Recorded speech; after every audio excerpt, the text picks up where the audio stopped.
Sigma m equal to 1 to n। उसके बाद देखना ये tan इनवर्स 2m के अपॉन में 1 प्लस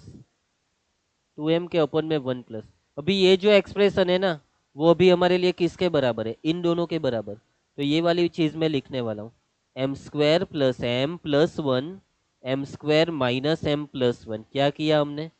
हमने फैक्टर्स लिखे। ये जो है ना उसके फैक्टर्स जो अभी आपको याद रखने होंगे।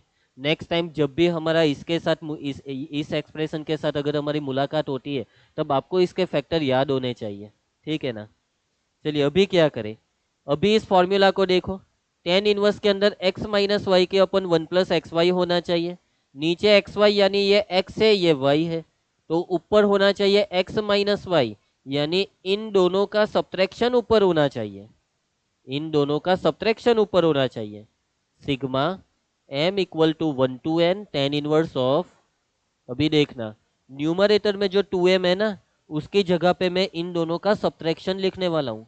ये m² + m+1 माइनस माइनस में क्या लिखने वाले हम? m² - m+1। ओके ना? डिनोमिनेटर को एज इट इज लिख दो, 1 + m² + m+1 second bracket m² - m+1। Okay, ध्यान दीजिएगा भाई।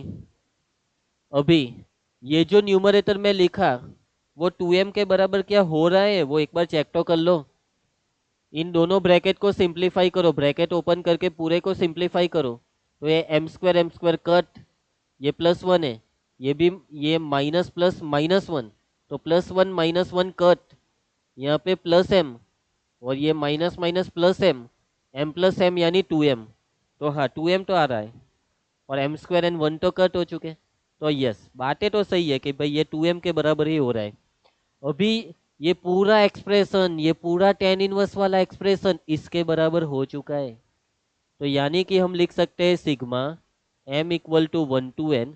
इसको हम किसके बराबर लिख सकते हैं? तो ये जो है वो tan inverse x minus tan inverse y के बराबर है।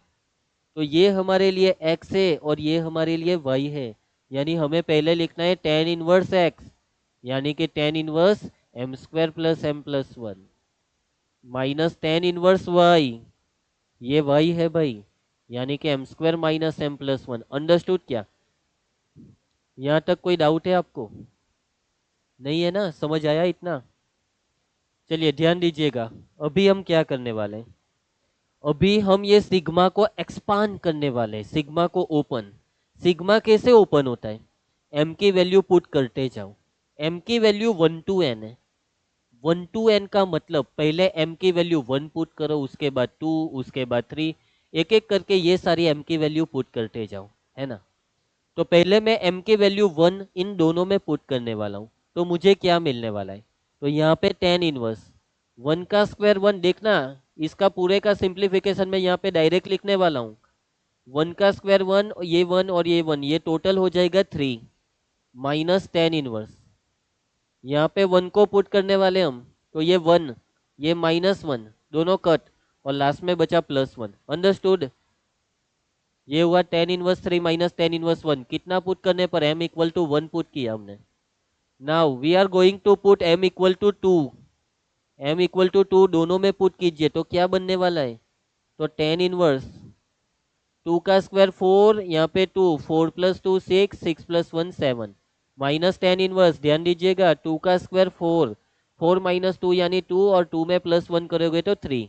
ओके, नाउ 2 के बाद m की वैल्यू 3, 3 को पुट कीजिए, तो टेन इनवर्स यहाँ पे 3 को पुट करो, 3 का स्क्वायर 9, 9 + 3 12, 12 + 1 13, माइनस टेन इनवर्स यहाँ पे 3 का स्क्वायर 9, 9 - 3 यानी 6, 6 + 1 7। ऐसा तो चलता ही रहेगा ना, m की वैल्यू 4 पुट करेंगे 5, बस तो इतना इनफ है। अभी यहाँ पे dot dot dot, and last value कौन सी पुट करनी है आपको? लास्ट वैल्यू, तो m की लास्ट वैल्यू है n, m is 1 to n, यानी m की लास्ट वैल्यू n पुट करो इन दोनों में, मतलब m को n से रिप्लेस करो। क्या करो? रिप्लेस करो। तो ये हो जाएगा tan inverse n² + n+1 minus tan inverse replace m by n, so this will be tan inverse n square minus n plus 1. यहां तक किसी को कोई डाउट है क्या? No no. अभी बात को समझिए, अभी जो चीजें आपको दिखाई दे रही उसे ध्यान से देखो। अभी ये फर्स्ट ब्रैकेट, ये सेकंड ब्रैकेट, इन दोनों को ध्यान से देखो जरा एक बार। यहाँ पे tan इनवर्स 3, वहां पे माइनस tan इनवर्स 3, दोनों हो जाएंगे कट। उसके बाद ये सेकंड ब्रैकेट, ये थर्ड ब्रैकेट, इन दोनों को ध्यान से देखो तो जरा। ये tan इनवर्स 7, ये माइनस tan इनवर्स 7, दोनों कट हो जाएंगे। मतलब सारे ब्रैकेट के जितने भी एक्सप्रेशन है ना, वो सभी कट होते जाएंगे, सभी कट होने वाले एक एक एक एक करके। लेकिन ये कट करने की प्रोसेस किस हिसाब से आगे बढ़ रही है देखना। कोई भी दो अगल बगल वाले ब्रैकेट को देखो, ये फर्स्ट एंड सेकंड को देखो, तो फर्स्ट ब्रैकेट का फर्स्ट और सेकंड का सेकंड कट हो रहा है। ये फर्स्ट ब्रैकेट का फर्स्ट, ये सेकंड ब्रैकेट का सेकंड, ये दोनों कट हुए। अभी आपने इन दोनों को देखा, इसका फर्स्ट और इसका सेकंड कट हो रहा है। यानी आपने कोई भी दो ब्रैकेट लिए तो फर्स्ट वाले का फर्स्ट एंड सेकंड वाले का सेकंड एक दूसरे के साथ कट हो रहे हैं, है ना। तो बात को समझना, कुछ इस हिसाब से बहुत सारे ब्रैकेट है, सब में बीच में माइनस का साइन है, ऐसे चलता जाएगा चलता जाएगा। अभी हो क्या रहे, इन दोनों ब्रैकेट में ये फर्स्ट और ये लास्ट कट, इन दोनों में ये फर्स्ट और ये लास्ट कट, तो इसके बाद जो भी होगा तो इसका फर्स्ट और इसके बाद वाले का लास्ट कट हो जाएगा। ऐसा आखिर तक चलता रहेगा। इन दोनों में क्या होगा, तो इसका फर्स्ट और इसका लास्ट कट हो जाएगा। इसके आगे भी कोई तो होगा, तो आगे वाले का फर्स्ट, आगे वाले का फर्स्ट और ये इसका लास्ट कट हो जाएगा। मतलब यहाँ पे ये वाली टर्म आपको एज इट इज रहने देखने को मिलेगी, और ये वाली, मतलब दो टर्म्स कट नहीं होगी, ठीक है। तो सिमिलरली यहाँ पे ये लास्ट ब्रैकेट है, ये लास्ट वाले के आगे भी कोई होगा, आगे वाले का फर्स्ट और इस वाले का लास्ट, ये दोनों कट। तो आखिर में ये एक्सप्रेशन कट नहीं होगा, और ये tan इनवर्स 1, ये दोनों कट नहीं होने वाले, ये दोनों कट नहीं होने वाले, ठीक है ना। जो कट नहीं होने वाले वो ये दोनों है, ओके। सो पहले हम इसे लिखने वाले हैं, ये है tan inverse of n square plus n plus 1, minus में ये tan इनवर्स 1। आप बोलोगे कि सर tan इनवर्स 1 की वैल्यू पाई बाई 4 होती है, सर पाई बाई 4 पुट करते हैं, चलिए ना। अरे बेटा पाई बाई 4 नहीं पुट करनी है, क्योंकि आप आंसर को देखिए, आंसर में कहाँ कहीं पे पाई बाई 4 है। अभी आंसर में और इस चीज को सिंप्लीफिकेशन की रिक्वायरमेंट है, और थोड़ा सिंप्लीफाई करना होगा। अभी आगे क्या करोगे इसका, तो देखो दोनों tan इनवर्स के बीच में अगर माइनस है ना, तो ये वाली फॉर्मूला फिर से अप्लाई करो, दो tan इनवर्स को एक बना दो, इस फॉर्मूला से दो tan इनवर्स एक हो जाएंगे। तो फॉर्मूला के हिसाब से tan inverse x minus y, ये x है ये y है, n square plus n plus 1 minus 1 x minus y upon 1 plus x into y, इन दोनों को मल्टीप्लाई, 1 से इसे मल्टीप्लाई करोगे तो वही आएगा। न्यूमरेटर में plus 1 minus 1 cut, so the answer is tan inverse n square plus n के अपॉन में n स्क्वायर प्लस n, और ये 1 plus 1 2, this is the final answer, this is the final answer which is in option A, first option में। Understood क्या, समझ आया आपको? Any doubt? कहीं पे भी कोई भी डाउट है तो बता दीजिए। चलो बढ़िया, वेजलपुर के बच्चों को समझ आ चुका है। सैनिक स्कूल, उसके बाद दो और स्कूल हमारे साथ हैं। देखो सभी स्कूल में मेरी एक रिक्वेस्ट है, सभी सर टीचर्स को एक कैमरा मंगवा लो, बस एक कैमरा, है ना। एंड थम्स अप वगैरह थोड़ा देता रहिए। कैमरा ऑन होता है तो भाई अच्छा लगता है बच्चों को देखने पर। कई बार तो ऐसा लगता है कि कोई ने हमारी आंखों पे किसी ने पट्टी बांध रखी हो और हम आंख बंद करके पढ़ाई जा रहे हैं। बच्चे तो है लेकिन दिख नहीं रहे। चलिए यहाँ पे ध्यान दीजिए, नेक्स्ट क्वेश्चन पे चलते। सो क्वेश्चन बहुत बढ़िया था ये वाला, एंड शायद मेरे हिसाब से कुछ बच्चों को इसमें कुछ डाउट्स हो भी सकते हैं। देखो क्वेश्चन का लेवल थोड़ा हैवी है, दिक्कतें शुरुआत में हो सकती है ना। अगर कोई भी दिक्कत हो तो एक बार और ट्राई कीजिएगा, आप इस सॉल्यूशन को समझने की कोशिश करोगे तो आपको समझ आ ही जाएगा, है ना। चलिए तो फिर नेक्स्ट क्वेश्चन पे चलते हैं। देखो ये एक इजी क्वेश्चन आ चुका है। If 3z1 upon 5z2 is pure imaginary, then what is the value of this expression? Question आपको अंडरस्टूड है? कोई भी क्वेश्चन हो ना, सबसे पहले आपको ये देखना है क्या गिवन है, क्या फाइंड करना है। आपको गिवन है कि भाई ये जो नंबर है वो एक प्योर इमेजिनरी नंबर है एंड आपको इस एक्सप्रेशन की वैल्यू फाइंड करनी है। तो भाई हम क्या करें, कैसे सॉल्व करें इसे? कुछ सोचिए भाई, आप भी सोचिए। सबसे पहली बात ये एक बात आपको समझ में आई कि भाई ये कौन से चैप्टर का क्वेश्चन है? आपका 11th का कौन सा चैप्टर, कुछ समझे? कॉम्प्लेक्स नंबर है ना, complex number, yes. Complex number में भी ये जेड होते थे ना। देखो यहाँ पे 3z1 अपन 5z2, ये जो नंबर है वो प्योर इमेजिनरी है।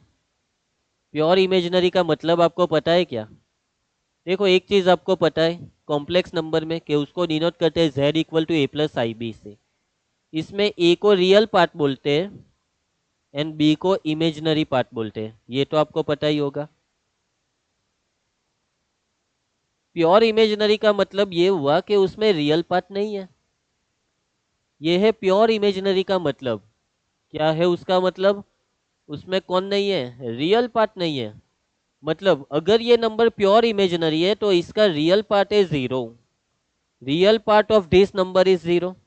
तो हम इस नंबर को कंसीडर करने वाले हैं let let the number 3z1 upon 5z2।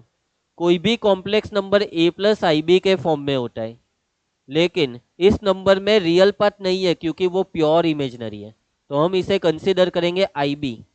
ये a कहाँ पे गया भाई? a नहीं है क्योंकि नंबर प्योर इमेजिनरी है, उसमें सिर्फ इमेजिनरी पार्ट आई वाला पार्ट ही है, आई बी है। ओके, ये अंडरस्टूड है आपको? अभी और एक काम हम क्या करने वाले हैं पता है? 3 एंड 5 को राइट साइड पे ले जाएंगे। So here we have z1 by z2 equal to i into 5b upon में ये 3। ओके, तो हमारे पास z1 बाई z2 की वैल्यू आ चुकी है। अभी देखो क्वेश्चन में आपको ये चीज देखनी है, modulus of z1 minus z2 upon z1 plus z2 की पावर 6, ये किसके बराबर होने वाला है? देखना अभी आपके पास z1 बाई z2 है, तो इस एक्सप्रेशन को z1 बाई z2 में कन्वर्ट कर दो ना। इस पूरे एक्सप्रेशन को आप z1 बाई z2 में कैसे कन्वर्ट करोगे? z1 के ओपन में z2 कैसे आएगा? ये तो बहुत बेसिक चीज है। z1 के ओपन में z2 चाहिए तो z2 से डिवाइड कर दो। सारे टर्म्स को, पूरे न्यूमरेटर पूरे डिनोमिनेटर को z2 से डिवाइड कर दो। तो यहाँ पे z1 होगा z2 से डिवाइड तो z1 by z2 minus z2 को z2 से डिवाइड करो तो वो तो 1 हो जाएगा। यहाँ पे z2 से डिवाइड तो z1 by z2 and plus z2 by z2 is 1 पूरे की पावर 6, ये मॉड्यूलस की पावर 6। बस अभी z1 बाई z2 की वैल्यू पुट करते हैं। What is the value of z1 by z2? The value is this i into 5b by 3 minus 1 के अपॉन में यहाँ पे z1 बाई z2 की value i into 5b by 3 plus 1 पूरे की पावर 6। ओके, चलिए अभी क्या करें? अभी इसको सिंप्लीफाई कैसे करोगे आप? तो देखो ये जो मॉड्यूलस है ना, उसे आप न्यूमरेटर एंड डिनोमिनेटर में सेपरेट कर सकते हो, तो कर देते हैं। चलिए, तो मॉड्यूलस को हम सेपरेट करने वाले, क्या करने वाले? सेपरेट। तो चलो, सो न्यूमरेटर की पावर 6 एंड डिनोमिनेटर में मॉड्यूलस की पावर 6। न्यूमरेटर में ये वाली चीज आई into 5b by 3 minus 1, denominator में भी यही है, बस बीच में प्लस है। अभी कॉम्प्लेक्स नंबर के मॉड्यूलस को कैसे सिंप्लीफाई करते हैं आपने सीखा है ना 11th में, तो कुछ याद करो कि a प्लस बी का मॉड्यूलस किसके बराबर होता है? बोलो, किसके बराबर होता है? बताइए। स्क्वायर रूट ऑफ, कुछ याद आया? Square root of a square plus b square के बराबर, यानी कि स्क्वायर रूट के अंदर रियल पार्ट का स्क्वायर प्लस इमेजिनरी पार्ट का स्क्वायर। ओके, तो मतलब देखना ये भी एक कॉम्प्लेक्स नंबर है, ये पूरा एक कॉम्प्लेक्स नंबर है। ये -1 उसका रियल पार्ट, ये इसका इमेजिनरी पार्ट 5b/3। जो आई वाला पार्ट होता है वो इमेजिनरी, जो बिना आई वाला पार्ट होता है वो रियल। ये फॉर्मूला है।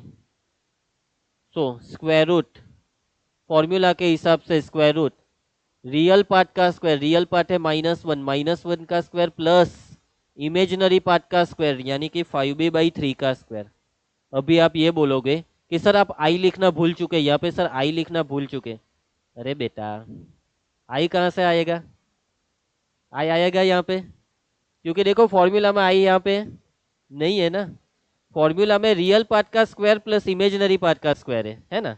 यानी इमेजिनरी पार्ट में आपको आई को कंसीडर नहीं करना, आई के साथ जो है ना उसे इमेजिनरी पार्ट में कंसीडर करना है, ठीक है। इस पूरे की पावर 6, एक काम करो पहले डिनोमिनेटर को लिखता हूं। अगेन वही फॉर्मूला, स्क्वायर रूट के अंदर रियल पार्ट का स्क्वायर बिना आई वाला पार्ट यानी रियल पार्ट 1 का स्क्वायर प्लस इमेजिनरी पार्ट का स्क्वायर यानी 5b/3 का स्क्वायर। अभी देखो इन दोनों की पावर 6 है ना, तो मैं इस पूरे की पावर को 6 लिखने वाला हूं। अंडरस्टूड। एंड अभी अभी आप क्या बता पाओगे इसका हम क्या करें, तो ध्यान से देखो। ये न्यूमरेटर एंड डिनोमिनेटर दोनों सेम हो चुके हैं, दोनों के दोनों सेम हो चुके हैं। अभी आप बोलोगे कि सर कहाँ से सेम हुए, यहाँ पे -1 है नीचे +1 है, ये तो अलग है सर। लेकिन बात समझो भाई, ये -1 का स्क्वायर तो +1 होता है ना, नीचे भी 1 का स्क्वायर तो 1 ही हो जाएगा। सो ये स्क्वायर को सिंप्लीफाई करने के बाद ये दोनों और ये दोनों एक दूसरे के बराबर ही हो जाएंगे। एंड अगर न्यूमरेटर एंड डिनोमिनेटर दोनों सेम है तो ये दोनों कट हो जाएंगे, यहाँ पे 1 रहने वाला है। और 1 की पावर 6 कितना होता है, 1 की पावर 6 यानी 1। So this is the answer, answer is 1। समझ आया आपको, समझ आया।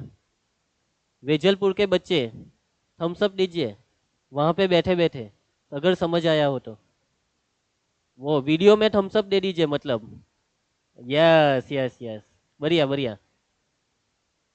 सैनिक स्कूल को भी अच्छे से समझ आ चुका है। ये क्वेश्चन मेरे हिसाब से एवरेज था, ज़्यादा टफ नहीं था, है ना, बहुत सिंपल था कि भाई ये प्योर इमेजनरी तो आई बी लिखा, 3 एंड 5 को राइट साइड पे ले गए, यहाँ पे Z2 से डिवाइड किया, उसके बाद Z1/Z2 की ये वैल्यू पुट की और थोड़ा सिंप्लीफाई कर दिया।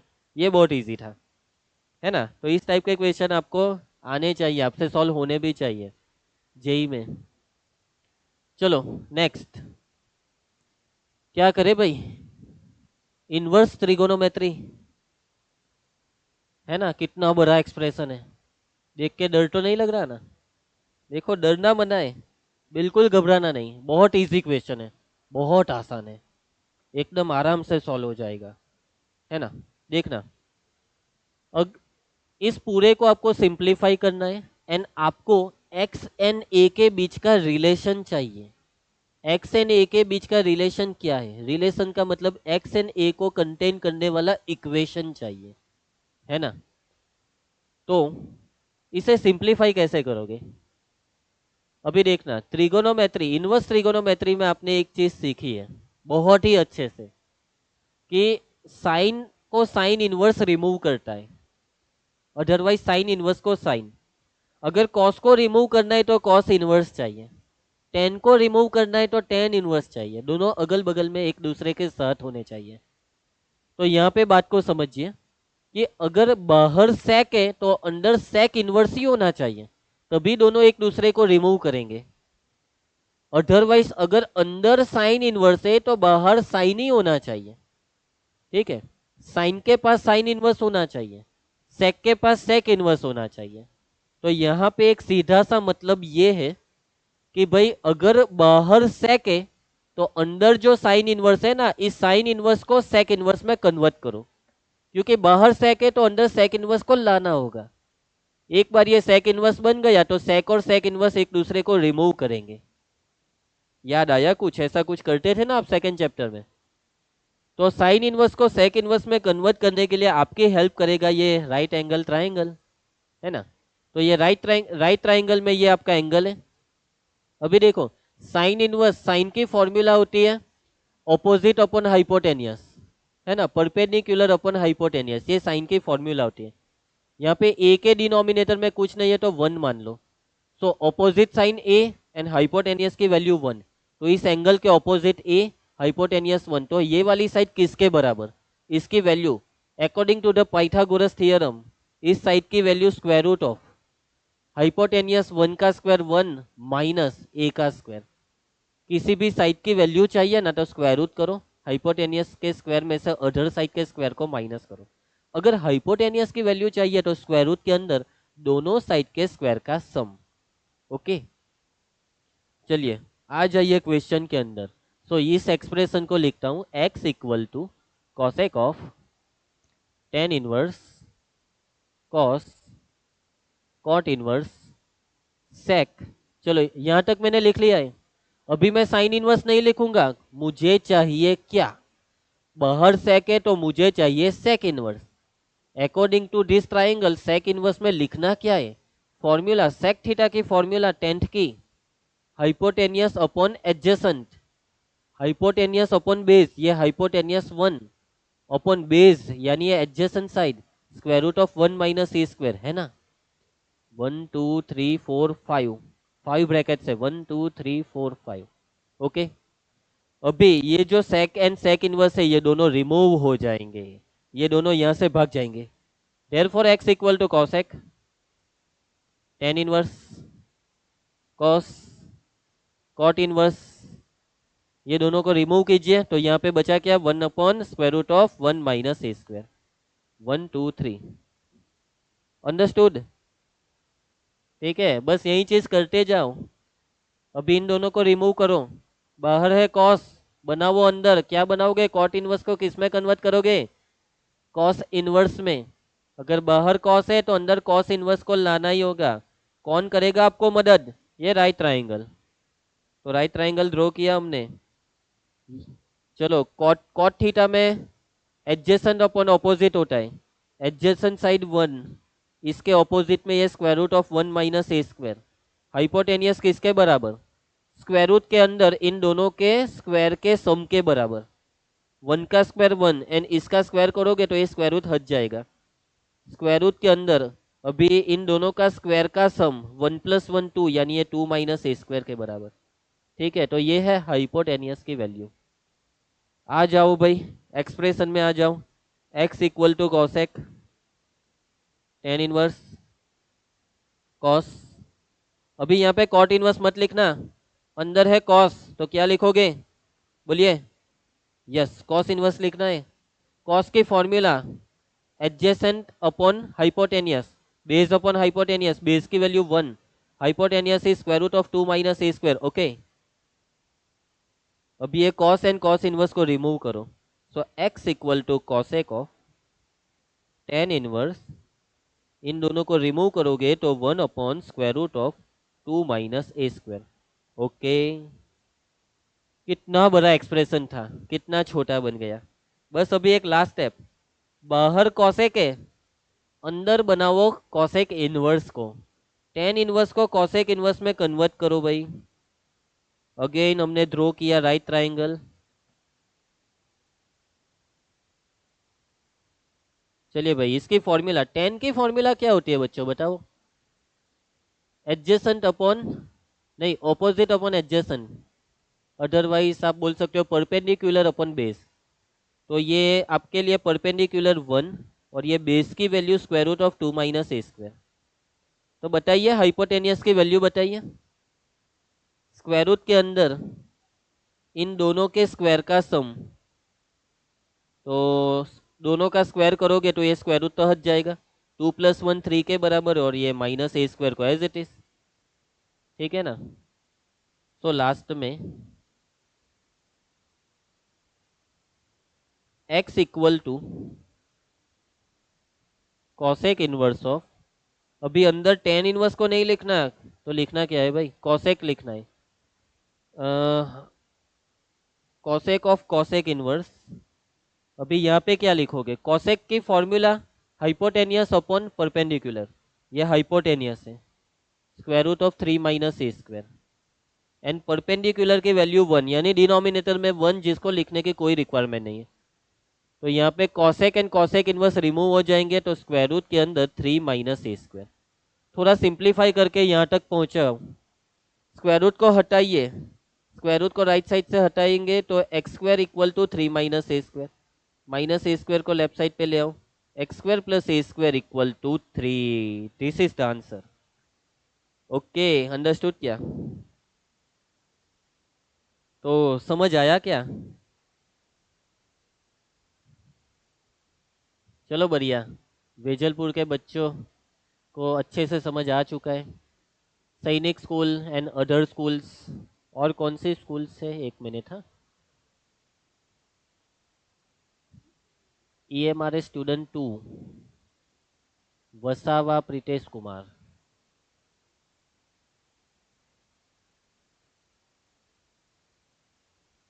ओके, EMRS स्टूडेंट 2, आपका भी वीडियो ऑन है, चलो बढ़िया। चलो नेक्स्ट क्वेश्चन पे चलते हैं। Ready everyone? ये वाला क्वेश्चन इजी था, मतलब भले ही बड़ा बड़ा एक्सप्रेशन था लेकिन उसमें उतना टफ नहीं था, है ना। ट्राइंगल ड्रॉ करते जाओ, एक्सप्रेशन को छोटा करते जाओ। चलिए उसके बाद नेक्स्ट क्वेश्चन, स्टेटिस्टिक्स, ध्यान से देखना। In a set of 2n distinct observations, each of the observations below the median of all the observations is increased by 5 and each of the remaining observations is decreased by 3, then the mean of the new set of observations is। बच्चों समझना question को। There are some observations, how much observations? There are 2n distinct observation, कितने observations है, 2n observation। Statistics कोई जो आपको 11th में आया था, 10th में भी ये स्टेटिस्टिक्स तो बच्चों के पासिंग चैप्टर कहलाता था, है ना। अभी देखना, ये टोटल 2n ऑब्जर्वेशन है। अभी समझना क्वेश्चन को कि भाई ये जो 2n ऑब्जर्वेशन है उसका जो मीडियन है ना, तो इन 2n ऑब्जर्वेशंस में से कुछ ऑब्जर्वेशंस यानी आधे ऑब्जर्वेशंस मीडियन से छोटे और बाकी के आधे मीडियन से बड़े हैं। जो भी ऑब्जर्वेशन मीडियन से छोटे हैं, है ना, जो भी मीडियन के बिलो है यानी मीडियन से छोटे, उन सभी ऑब्जर्वेशंस में आपको 5 ऐड करना है।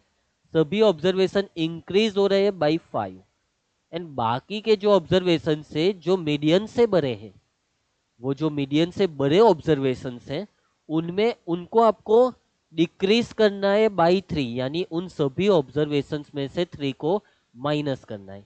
Okay, then the mean of the new set of observation. तो ऐसा करने पर आधे ऑब्जर्वेशंस में 5 ऐड किया, बाकी के आधे में 3 को माइनस किया, यानी कि सारे ऑब्जर्वेशंस की शक्ल ही बदल गई, सारे ऑब्जर्वेशंस न्यू हो चुके। तो ये जो न्यू ऑब्जर्वेशन है उनका मीडियन क्या होगा? ठीक है, क्वेश्चन अंडरस्टूड है। तो जो भी न्यू ऑब्जर्वेशन है उनका मीडियन क्या 1 इंक्रीज होगा, क्या डिक्रीज होगा बाई 1, डिक्रीज बाई 2 या इंक्रीज बाई 2, यानी न्यू ऑब्जर्वेशंस का मीडियन या सॉरी मीन या तो बढ़ेगा या तो घटेगा, या तो इंक्रीज होगा या डिक्रीज। तो कितना इंक्रीज कितना डिक्रीज जो भी है वो आपको फाइंड करना है। ठीक है, अभी यहाँ पे टोटल ऑब्जर्वेशन से 2n। ओके, टोटल ऑब्जर्वेशंस कितने हैं? 2n। हम इन 2n ऑब्जर्वेशंस को कंसीडर करने वाले। First observation is x1, second is x2, third observation is x3, up to total कितने ऑब्जर्वेशन से 2n, यानी लास्ट ऑब्जर्वेशन है x2n। x2n तक जाओगे ना तो बीच में कहीं पे आएगा xn, xn के बाद आएगा xn+1, उसके बाद xn+2, xn+3, आगे बढ़ते जाओ, लास्ट ऑब्जर्वेशन इज x2n। अगर मान लो कि 10 ऑब्जर्वेशन है तो x10 लास्ट है, यहाँ पे 2n ऑब्जर्वेशन यानी लास्ट है x2n। बात हो रही है इनके मीडियन की। और आपने ये जो कंसीडर किया ना, उसमें आप एक चीज और एक कंसीडर करो कि ये सारे ऑब्जर्वेशन वो असेंडिंग ऑर्डर में है। कौन से ऑर्डर में? असेंडिंग। ठीक है, क्योंकि मीडियन की जब बात होती है तब सभी ऑब्जर्वेशन असेंडिंग ऑर्डर में होने चाहिए। अभी इनका मीडियन कहाँ पे होगा? बीचों बीच भाई, मीडियन बीचों बीच होता है। मतलब ये जितने भी ऑब्जर्वेशन है ना, उनका मीडियन एग्जैक्ट बीचों बीच होगा, यहाँ कहीं पे। अभी देखो, एकदम एग्जैक्टली सेंटर में ये दो ऑब्जर्वेशन है ना। यहाँ पे 2n टोटल है, टोटल ऑब्जर्वेशन से 2n। ओके, यानी ये अगर टोटल नंबर 2n अगर इवन है, अगर टोटल ऑब्जर्वेशंस इवन नंबर में है, तो उसका जो मीडियन होता है वो मिड वाले दोनों की एवरेज के बराबर होता है। और इन दोनों की एवरेज करने पर जो भी नंबर आपको मिलेगा वो मीडियन है, जो इन दोनों के बीच में है। इन दोनों की एवरेज तो इन दोनों के बीच में ही होगा ना। बात समझ रहे हो? तो इन दोनों के बीच में मीडियन है। ठीक है, तो मीडियन यहाँ कहीं पे है, मीडियन। और ये मीडियन एम इन दोनों के सम के एवरेज के बराबर होता है, यानी उसका आधा। अभी क्वेश्चन में ये कहा जा रहा है आपसे कि जो भी ऑब्जर्वेशंस मीडियन से छोटे हैं, यानी ये ऑब्जर्वेशन जो मीडियन से छोटे हैं, उन उन सभी में आपको ऐड करना है 5। वो सभी ऑब्जर्वेशंस में 5 को इंक्रीज करो, सभी में 5 को प्लस करो। और जो भी ऑब्जर्वेशंस मीडियन से बड़े हैं, उन सभी को कम कीजिए बाई 3, डिक्रीज बाई 3। इन सभी में से 3 को माइनस कीजिए। यानी न्यू ऑब्जर्वेशंस क्या होने वाले? न्यू ऑब्जर्वेशंस आर, इन सभी में 5 को ऐड करोगे तो first observation is x1 plus 5, second is x2 plus 5, third is x3 plus 5। यहाँ पे आगे बढ़ोगे तो ये xn प्लस 5। उसके बाद देखो, इतने ऑब्जर्वेशंस में थे, 3 को माइनस करना है, तो xn प्लस 1 में से 3 को माइनस। उसके बाद होगा xn प्लस 2, उसमें से 3 को minus. And last observation x2n में से भी 3 को हमने माइनस किया। ओके, यहाँ तक आपको क्लियर है? अभी समझिए, अभी ये जितने भी ऑब्जर्वेशन है ना, उसका आपको मीन फाइंड करना है। क्या फाइंड करना है? मीन। और वो मीन है न्यू मीन, यानी कि न्यू एक्स बार। मीन की फॉर्मूला तो आपको पता है, सिग्मा एक्स आई के अपॉन में total observation. Total observation 2n है, तो यहाँ पे 2n। सिग्मा एक्स आई का मतलब इन सभी का सम, इन सभी का आपको सम करना है। क्या करना है? सिग्मा एक्स आई का मतलब इन सभी का सम। अभी बात को समझना, आप यहाँ पे इन सभी का सम करोगे ना, तो ये x1 x2 x3 x2n तक का सम मैं पहले लिखने वाला हूँ। x1 plus x2 plus up to ये x2n तक। ठीक है, इन सभी को आप प्लस कर रहे हो, तो मैंने अभी +5 एंड -3 की बात ही नहीं की। जो x आपको दिखाई दे रहे हैं ना, वो मैंने यहाँ पे लिखे। ओके, प्लस अभी देखो ये 5 कितने टाइम्स है? How much time this 5? ये 5 कितनी बार है?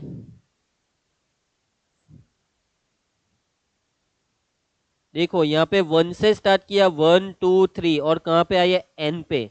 यानी कि ये जो 5 है ना, वो n टाइम्स है।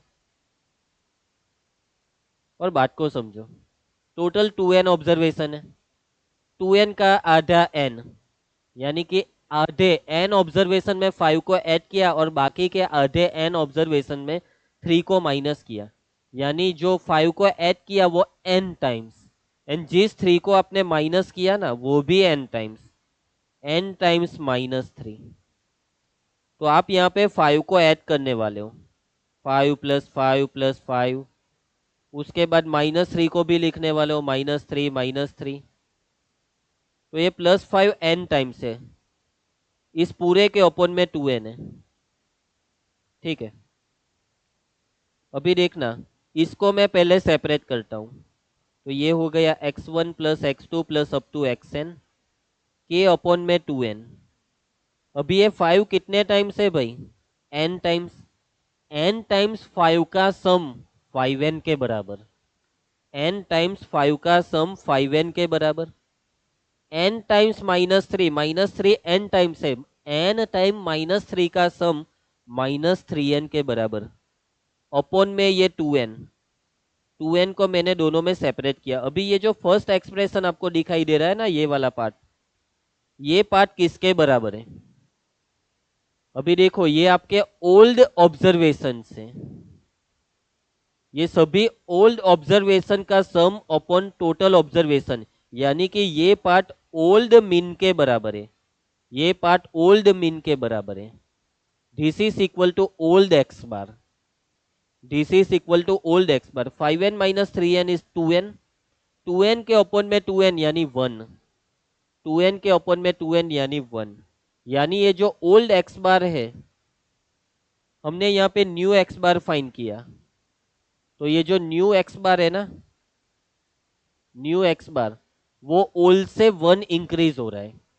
जो पुराना एक्स बार था उसमें 1 इंक्रीज होके न्यू एक्स बार हुआ, यानी 1 इंक्रीज हो रहा है। Increased by 1। This is the correct answer. Understood? समझ आया आपको? कोई डाउट नहीं है ना? चलो बढ़िया। ये क्वेश्चन भी शायद आपके लिए समझने में थोड़ा टफ हो सकता है। अभी आपका टाइम हो चुका है, 5 बजने में बस 4 मिनट की देरी है। तो आज हम यहाँ तक रखने वाले। अभी नेक्स्ट ट्यूसडे को हम मिलेंगे फिर से, एंड मैथ्स में आगे की पढ़ाई करेंगे, है ना? तो जितनी भी चीज़ें मैंने आपको सिखाई है उसको रिवाइज कीजिएगा, प्रैक्टिस चालू रखिएगा। नेक्स्ट मंथ आपकी स्कूल की भी फर्स्ट एग्ज़ाम होने वाली है। फर्स्ट टर्म एग्ज़ाम की भी अच्छे से प्रिपरेशन कीजिए, है ना? पढ़ाई में पूरा ध्यान दीजिए, पूरा वक्त आप अपनी पढ़ाई को दीजिए। कहीं पे भी कोई भी डाउट हो तो हम आपको हेल्प करेंगे, आपकी मदद के लिए हमेशा तैयार रहेंगे। ओके। एंड ये जो मैंने आपको सिखाया है इसकी पीडीएफ भी आपको बहुत जल्द मिलने वाली है। पीडीएफ प्रोवाइड करने के लिए जो प्रोसेस है उस पर ही हमारा काम चल रहा है ना? तो जल्दी ही आपको इसकी पीडीएफ भी प्रोवाइड कर दी जाएगी। तो चलिए अभी मिलते हैं नेक्स्ट लेक्चर। अभी कल आपका कोई क्लास नहीं है, सैटरडे को। संडे को तो आपको हॉलीडे होता है। नेक्स्ट मंडे को आपको फिजिक्स का क्लास होगा और ट्यूसडे को मेरा क्लास। तो हम ट्यूसडे को मिलने वाले हैं। तब तक के लिए सभी बच्चों को बाय। आओ जो बाय।